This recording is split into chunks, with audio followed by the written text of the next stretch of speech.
As Miz said to Morrison, this is a train wreck, John, because this isn't Thomas the Tank Engine, this is Monday Night Raw. Which was an actual line that Elias had to say to Cracker Commander Riker. I'm John Rentham with my review of, you know what, it's WWE's Bad Performance Theater, hosted by Vince McMahon, co-hosted by Bruce Pritchard, and produced by Kevin Dunn. And I think his Bucky Beaver teeth took over because, holy shit, there were a lot of glitches and a lot of things were like, why are we cutting to this scene in the middle of a promo? Why did we have this replay happen in the middle of Asuka's promo? What the fuck is going on? Why does this resemble WCW 2000 with the car crash TV? Are we sure that Vince Russo wasn't rehired? Why in the world was Randy Orton in a Mil Mascaras mask? Why was Alexa Bliss and Avril Lavigne extra in a video? What the fuck is going on here? What exactly is going on with this show? Because there's good talent on Raw. SmackDown at least has a more sports-based feel, even though there are some things I don't care for. NXT has been kind of a wash since coming to USA. Raw is unfucking watchable. I only watch out of habit. I want to entertain you guys, and also I am not going to give up on this. I'm not going to give up on the talents that I care about. I think WWE may have finally broke me. I don't think Raw can ever be good again. Or if it is, it's going to take till sometime next year. I think this year's already a fucking wash. I get it. They're doing what they can with the Thunderdome and the fact they can't have fans there, even though they're going to try to have fans from Mania in Tampa Bay, in Florida, where cases are exploding, but I digress. They're doing what they can. They're doing everything they can, and the talents are really trying hard. But they're swimming upstream, and they're just swimming, and they're about to be caught by a freaking grizzly bear like goddamn salmon and shook around everything and taken to dinner in some dirty cave and everything. And that was a bit dark, but my God, this show, it fucking broke me. And I think it broke a lot of people. It made no goddamn sense. And any of the storylines they tried to have make sense just weren't any fucking good. So, MLK Day video package. Alright, cool. You know what? It's great. You know, I have a dream. So many inspirational things that Martin Luther King Jr. said. But here's the funny thing, though. This is, you know, the company putting this on is run by the same guy that said the N-word to John Cena while Booker T was right next to him. Basically just off camera. So that's the person that you want promoting Martin Luther King Jr.'s message. Okay! Anyway, Randy Orton is kind of promoting a dimly lit confessional, and he's in the middle of Mascaras mask, or a Destroyer mask, and just any Mr. Wrestling 2 mask. He's in a whole bunch of, like, you know, it could be any kind of mask. Maybe he stole it from the Johnsons, you know, in the early days of NWA TNA. Remember that? You know, the Shane twins, they were the Johnsons. They were dressed up like dicks because Russo is a mature individual and a goddamn idiot that should have never been allowed in wrestling. It was really weird, but, you know, Orton got burned by Alexa's fireball. She threw fire into his face, and now he's burned. He shows clips of stuff with The Fiend being burned and how it won't stop him from winning his third Royal Rumble. With, you know, how everything went in 2020 and with how everything's gone so far in 2021, Orton winning the Rumble isn't out of the realm of possibility. I'd fucking hate it. I think a lot of people would. But this went on forever. It went on forever. He was going to burn, you know, everybody's Rumble dreams to the ground. And cool, whatever. I mean, Orton's trying, but I think Orton is totally checked out. I mean, then again, when was he checked in? I would say maybe 2014. And that might even be stretching it. This is just ridiculous. And then we get Lacey and Rick. And Lacey wants to know more about Rick's time with the Horsemen and stuff like that. And I hate this. I hate the storyline. I like Lacey. I want her to get more TV time. But having Rick here, especially in the middle of an ongoing pandemic, maybe not. Maybe don't do that. Peyton then attacks Charlotte from behind and we go to a break. We had oddly timed breaks here. We had Peyton versus Charlotte. Peyton making Charlotte take it face first in the poll and everything. Andrade approves. And this was ridiculous because Peyton was trying everything she could to work with Charlotte. And look, Charlotte is a tremendous athlete. Charlotte has not been able to sell a goddamn thing correctly in the last few years. Like, seriously, she has not been able to. She's not good at selling. She just eats people alive, and that's fucking it. And I don't care for Charlotte. Now, I don't want anything bad to happen to the person. I don't care about the character. It was fucking stupid. Peyton got eaten alive here. The figure eight, and Peyton has to play patty cake with her goddamn legs to get her to, you know, to get her to break it up. And she doesn't. She taps out, by the way, but she's doing this. You know, because Peyton's just like, well, fuck it. You know, Charlotte's given up, so I'm a professional, but goddamn it, get the hell off of me. What are you doing? And then Charlotte keeps the figure eight on there because she keeps doing that. Oh, by the way, during this match, Lacey shows up in Rick's robe after Rick's music hits, and then they disappear. Did they disappear into a vortex? What the fuck is going on here? What exactly is happening? What is happening to the show? I don't get it. Then, just, God damn it, Peyton deserves better. I hope Peyton at least gets 20 minutes in the Rumble. Have somebody eliminate Charlotte early. Do not have Charlotte win the Rumble again. Don't even have her go to the Final 4. Don't even have her go to the Final 8. She needs to be dumped out quickly. I'm sick of Charlotte. She's been back for 3 weeks. Well, almost. No, actually about a month now. She's been back for about a month, and it feels like 5 years. I don't want her to be hurt. I just don't want her on my television anymore. Then, we get, Matt Riddle insulting the Hurt Business. Always a great idea when you're 4-on-1 to insult guys that could easily beat your ass.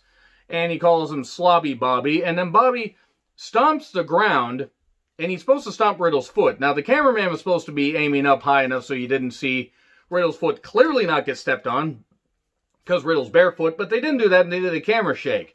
So clearly the cameraman checked out, and the cameraman probably got reprimanded for that. But whatever. This is a stupid fucking feud. It's fucking terrible. It was just goddamn shit.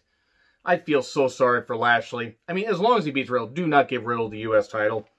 And Riddle then says, you're going to see this foot later, right up your ass. Okay, whatever. Whatever the fuck, I don't fucking care. Riddle says he's good to go to Metalik and Dorado. And then Ali promo about Kofi's injury, referencing the 2019 stuff where Ali got injured, taken out of Elimination Chamber, and then he was pushed down the card. Did not win Money in the Bank, by the way, when he should have. They could have rectified that. WWE is not going to get me to buy into the fact that they're doing long-term storytelling. I'm glad they brought it up, and I'm glad it still bothers Ali, or at least he's using it as motivation. Ali is very good. He's the leader of one of the worst groups in wrestling history, and yes, that covers a lot of ground. It's not for a lack of talent. It's for a lack of direction and the fact that it looks really goofy, but at least he delivered it well in hopes that Kofi misses WrestleMania and everything with his jaw injury. And USA Network is using Fox's 8K cameras.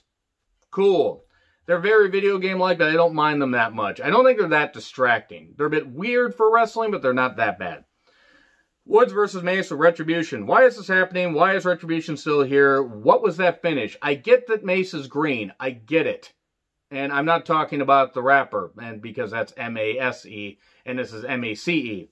Why did they give Ali terrible material to work with? And I mean, with nothing against the people he works with. You know, if Retribution was anything credible, I would actually care, but I don't. Mace beats Woods, and then we get Asuka and Sarah, and they're cut off for a replay, and then we get Mania announcements. By the way, so Mania 30, Mania 36 here is going to be in Tampa, and in 36, no, 37, and 38, 39. They're going to do all this stuff. They're just going to have, they're going to have it back in Dallas next year, and then in 2023, they're going to have it in LA, in the new Rams Stadium, where Mayor James T. Butts Jr. is going to, be, celebrating it. That's his actual name, James T. Butts Jr. I'm sorry, but when you swear that guy in, if you're not giggling, there's something wrong with you. And I, of course, reacted to that with the good taste and maturity you've come to expect from me. If you've come to expect that, you're new to the show. This was bad. This was really bad comedy. I mean, Cena kind of did okay, but that was it. Cut to Alexa. By the way, there was a cut, here where Alexa her entrance video was shown, and then they cut back to that. So I clearly think that a lot of this is pre-taped. They may have pre-taped this goddamn thing. I don't know. Alexa, playground with Asuka. You can't sit there because that's where the Fiend sits. It's the Fiend's ghost and stuff like that, and this is bad horror stuff. This is some of the worst horror stuff that I've seen in a while. It was terrible. Fucking awful. I don't mind that Alexa's trying to do something different, and Asuka's trying to make this work. It was really bad, really goddamn bad, and we get the rocking horse, rocking everything. It was like The Conjuring, or it was a Conjuring 2. I forget which one it was with the rocking chair. I think it was a Conjuring. Fuck, it doesn't fucking matter. Those movies kind of blend together as much as I love them. But, just, Asuka leaves. This is set up a match later. Miz and Morrison do bad comedy. Shayna compares Dana to an empty White Claw can. Accurate. And then and Mandy and Dana are in the ring, and then we cut to Jeff Jarrett picking Goldberg to beat Drew. If that happens, you better get ready for the most fucking rage you've seen on a review in a while, because if they give Bill Goldberg the WWE Championship in 2021, that's going to further cement the fact that Vince McMahon has totally given up on his show. Shayna versus Mandy. Nia is on commentary promoting her vastly superior immune system and how vaccines don't work. I wish that Nia Jax had never been hired by WWE. That's all I'm going to fucking say.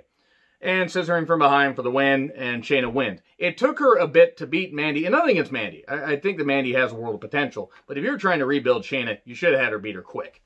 And then Dana attacks, and, you know, her and Mandy run off and everything. Great babyface move there. Charlie is talking to Nia and Shayna. We don't get along, but we didn't get along when we were champions. Hey, let's get a rematch. I thought the rematch clause thing was done. I mean, Shane McMahon said that a while ago, but whatever, I guess they've given up. Charlotte then tries to cut a promo. Stilted. She said that, you know, she was referencing, I guess, some article thing where somebody said that she was living off her dad's last name. I'm not saying that Charlotte is intentionally doing that, except I think she also is living off her dad's last name, and that the company is not giving, you know, branching her away from that. And that's unfortunate, because it's just going to, you know, undo any good that Charlotte could do, which isn't much anyway, because Charlotte has effectively buried a whole lot of people. And I'm fucking sick of it. I'm fucking sick of Charlotte. Moving on. Pierce to Ricochet. Could you please stop hanging out with idiots during your off time? Wait, that's everybody to Ricochet. Ricochet, because Ricochet clearly doesn't care about hanging out with good people. He does not seem like the most intelligent human being. And AJ Styles says to Ricochet, well, you're not worthy of being in the Rumble. What day is it, AJ? What fucking day is it? MLK Day. Hey, at least they didn't do what they did with Rollins and Balor, where he brought back the curb stomp on MLK Day. No, they really did that. And this is really bad. Ricochet references 51st dates with Drew Barrymore. I was 23 when that movie came out. Then Ricochet versus Styles with Omos. It was more like AJ had to work one joke in here. Omos put him down, and he put him down. That was actually kind of funny. He dropped Ricochet. And this was fine.